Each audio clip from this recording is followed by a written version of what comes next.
तो जीव डर के मारे इस ज्ञान को अपनाता ही नहीं है। लेकिन वो भूल जाता है कि बेटा ये केवल ताने हैं, ये केवल ताने हैं, अक्षर हैं केवल। अगले जन्म में ये ताने नहीं, ये 84 के ताने बाने मिलने वाले हैं। ये केवल अक्षरों के ताने नहीं, 84 के ताने बाने हैं आगे जाके। शेरों के मुंह में जाना पड़ेगा हिरण बन के, शेरों के मुंह में जाना पड़ेगा जंगली सुअर बन के, हालत खराब हो जाएगी। मगरमच्छों के मुंह में जाना पड़ेगा, पानी पीने जाओगे ना एक घूंट, पता लग जाएगा क्या कीमत है पानी की। आज तो देखो ट्रक भर भर के ट्रालियां पानी जहां मर्जी ले जाओ, टंकियां भर लो 2-2 हजार लीटर की, फिर ना मिलेंगी, फिर ना मिलेंगी ये टंकियां। फिर तो पता है कि शेर ने दौड़ाया 2 किलोमीटर, अब प्यास लग रही है भाई, अब जाना ही पड़ेगा तालाब के पास। क्यों? क्योंकि जिसने इसको मगरमच्छ बनाया है उसका भी इंतजाम कर रहा है, किसको खाएगा ये, इसी को खाएगा जो पानी के पास जाएगा। ऐसा जुगाड़ बना रखा है इस जुगाड़ी ने। और ये जुगाड़ी कौन है? ये बड़ा तगड़ा जुगाड़ी है ये। इसका नाम है अलख निरंजन। सुना नाम? अलख निरंजन सुना है? अलख निरंजन कौन है ये? कौन है ये? बच्चे ने नाम सुना होगा इसका, लेकिन है कौन ये? इससे मिलना हो तो कहां जाना पड़ेगा? कौन है ये? कहां रहता है? अलख निरंजन। रावण भी कहता है अलख निरंजन, भैरवनाथ गोरखनाथ भी कहते हैं अलख निरंजन, भोले शंकर भी कहते हैं अलख निरंजन। लेकिन है कौन ये? जिस दिन ये समझ में आ गया ना, उस दिन सब कुछ समझ में आ जाएगा कि ये धरती क्यों भूकंप आते हैं। अच्छी खासी परिवार खेल रहा है, गा रहा है, छत क्यों गिर जाती है ऊपर? वो राजस्थान में बच्चों के स्कूल, सारे बच्चों के ऊपर छत ही गिर गई, सारे बच्चे मर गए। कौन से देवी देवता छोड़ दिया होगा पूजने के लिए भाई? कौन से मंदिर में उन बच्चों की अच्छे जीवन के लिए, अच्छे स्वास्थ्य के लिए प्रार्थना नहीं की होगी? क्या तुम अपने बच्चों की दुआएं नहीं करते हो क्या? हर मंदिर में जाते हो, फिर भी पूरी छत गिर गई, 20-25 बच्चे मर गए। अभी अहमदाबाद में हवाई जहाज उड़ा, गुजराती बैठे थे सारे। गुजराती सबसे बड़े भगत है कृष्ण जी के, सबसे ज्यादा मंदिर कृष्ण जी के गुजरात में ही है। मीट मांस से भी दूर रहते हैं, सात्विक भोजन करते हैं। लेकिन एक ना बचा, कोयला बन गए, कोयला। लाशें भी नहीं मिली, कोयला। कौन से भगवान को छोड़ा होगा उन्होंने? कौन सी पूजा पाठ छोड़ी होगी? राम ना छोड़ा होगा, श्याम ना छोड़ा होगा, भैरवनाथ गोरखनाथ, ये नाथ वो नाथ, सारे शंकर जी, सारी देवी देवता पूज लिए। और बाद में क्या मिला? एक दर्दनाक मौत, एक दर्दनाक मौत। तुम में से मरना चाहेगा कोई हवाई जहाज के एक्सीडेंट में?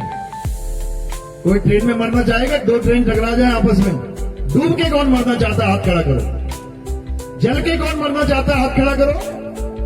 एक्सीडेंट में टुकड़े टुकड़े हो जाए, ऐसी मौत किसको चाहिए? हाथ खड़ा करो, बताओ। अरे ऐसी मिलने वाली है। रोज अखबारें तुम पढ़ रहे हो, रोज देख रहे हो, 2 ट्रालियां टकरा गई, 2 बसें टकरा गई, हवाई जहाज टकरा गया। कौन मर रहे हैं? ये सारे भगवान के भगत ही मर रहे हैं। वही मौत तुम्हें भी मिलेगी, कोई बचा नहीं सकता तुम्हें। मां का लाल, 4 लोग गए गंगा स्नान करने, डूब के मर गए। अरे हम तो मां मान के गए थे, अब मां ने डुबा दिया, ऐसा कैसे? केदारनाथ में हजारों लोग गए, सारे मर गए। हम तो भगवान जी के पास गए थे, एक भी ना बचा। अभी वैष्णो देवी में गए थे, भूकंप आ गया, सारे मर गए। तो भगवान के भक्तों के साथ ये हो रहा है, तो फिर बचेगा कौन? समझो, ये मार कौन रहा है? अभी तुम्हें ये भी नहीं पता मार कौन रहा है। यही अलख निरंजन है, यही काल निरंजन है, जो सारी सृष्टि में हाहाकार मचा के रखा हुआ है जिसने। ये जापान नहीं छोड़ता, ये अरब देश नहीं छोड़ता, ये भारत नहीं छोड़ता, ये अमेरिका नहीं छोड़ता, ये पाकिस्तान नहीं छोड़ता, ये किसी को नहीं छोड़ता। ये सारी सृष्टि का मालिक है और सबको गाजर मूली की तरह उगा रखा है। तुम सबको ये गाजर मूलियां बैठे हैं सारे, जब उसका मन करता है गाजर उखाड़ी खा गए। वो 4 गाजरें रो रही हैं, अरे मेरा बाप मर गया, अरे मेरी माँ मर गई, मेरा बच्चा मर गया, उसको कोई फर्क ना पड़ता, उसको खाने से मतलब है। तो कबीर साहब समझा रहे हैं, 3 लोक एक जेल है, पाप पुण्य 2 जाल, सारा जग भोजन बना, खाने वाला काल। कौन है ये काल?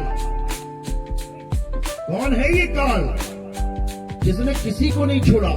अरे तुम्हारी घरवाली छोड़ो, शंकर जी की घरवाली नहीं छोड़ा, उसको नहीं छोड़ा, 6 महीने लेके घूम रहा है, अरे कोई जिंदा कर दो भाई, कोई जिंदा कर दो। विष्णु जी आ गए, वो भी जिंदा ना कर पाए, चक्कर मार के 9 टुकड़े कर दिए। वो तो कहीं भी करवा लेता, वो 9 टुकड़े ही कर देते, कहीं करवा लेता भाई। समझो, किसी को नहीं बख्शा जाएगा, सब काल के मुंह में बैठे हैं और काल के मुंह में ही जाएंगे। अगर इस काल को अच्छे से देखना है, समझना है, तो गीता पढ़ो, अध्याय 11 पढ़ो। अर्जुन को दिखाया जाता है ये काल का रूप। जब अर्जुन देखता है ऊपर आसमान में विराट रूप देखता है, तो वहां क्या दिखाया जाता है? बड़े बड़े दांत, बड़ी बड़ी विशाल आंखें, बड़े बड़े मुंह से आग निकल रही है, सारे लोग उड़ते हुए जा रहे हैं उसके मुंह में, सारी दुनिया के लोग उड़ते हुए उसके मुंह में जा रहे हैं, और वो सबको चूरा बना रहा है, चूरा। अर्जुन कह रहा है, महाराज कौरवों की यानी अधर्मियों की सेना तो आपके मुंह में जा ही रही है, हमारी सेना भी तुम्हारे मुंह में जा रही है। तुम तो धर्म की रक्षा करने के लिए आते हो, धार्मिक ही नहीं छोड़ रहे तुम तो बंदा कोई। बोल रहे हो, यदा यदा ही धर्मस्य ग्लानिर् भवति भारत अभ्युत्थानम् अधर्मस्य तदात्मानम् सृजाम्यहम्। हम जब जब धर्म की हानि होती है, जब जब अधर्म का बोलबाला होता है, तब तब मैं धार्मिक पुरुषों की रक्षा के लिए आता हूं। ले लो, रक्षा करवा लो। वो सारी सेना उसके मुंह में जा रही है। अर्जुन हाथ जोड़े फरियाद कर रहा है, अरे हमारे वाले तो छोड़ दो, कौरवों को खा गए, हमारे वाले तो छोड़ दो। तो क्या बोले वो? हे अर्जुन, इस 3 लोक का निर्माण करने वाला और इस 3 लोक का नाश करने वाला मैं काल हूं, एक भी नहीं बचेगा, एक भी।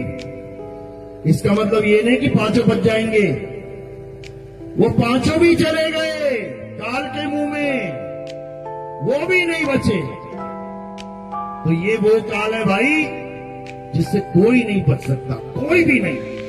तो अर्जुन ने बताया कि आप क्या कर रहे हो, आप लोगों के सिरों को चूड़ा कर रहे हो, उसके बाद उसको चाट रहे हो, जीभ निकाल निकाल के लोगों को चाट रहे हो। जैसे बच्चा आइसक्रीम चाटता है, ऐसे ही समझ लो मुंडी पकड़ रखी किसी की, उसको खा के खूनम खून हो गया है, अब उस खून को चाट रहे हो। ये भगवान के लक्षण है क्या?